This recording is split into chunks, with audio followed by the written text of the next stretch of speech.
裏邊塞上，軍威大震，鎮壓兵心啊！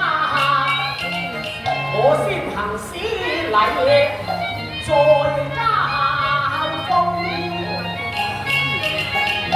得知有個凌晨，換佛即亞斯，喜節人啊！憑我三寸不攔截我，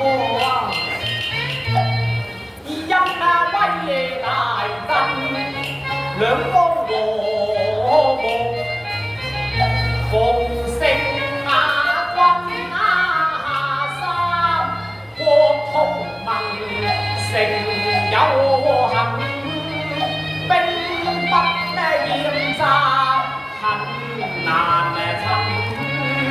我今時節誠有幸，願窈窕進攻，奉聖軍三國軍，啟還節人啊！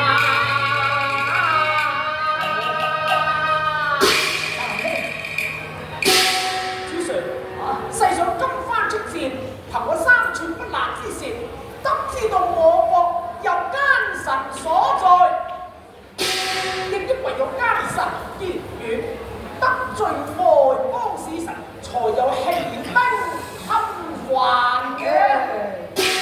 到底是誰個大臣如斯做法？父王定要追查審問。主上，此人就是通政司易小秋。冇錯啦，對於五鳳樓中戲弄兩邦外國嘅使臣啊！太太，你身為通政司，應該招待外賓宣揚我國禮儀，何以你侮辱外臣如斯嘅罪行啊！主上，哎呀，微臣知道有罪㗎啦，不過咧，我係奉咗公主御旨而行啊。哦，既然宣到是公主嘅事啦，咁不如咁啦，宣上公主到來查明底蘊咧。公主有居麗園，若果要佢更亂內質，好有不便之處呀。大抵係一時貪玩，未必會蓄意全身。我知道，王兒雖然係我哋嘅心頭肉，不過開講之又話，天子犯法庶民同罪，若果不宣召佢上朝，又恐怕難平眾憤。主上，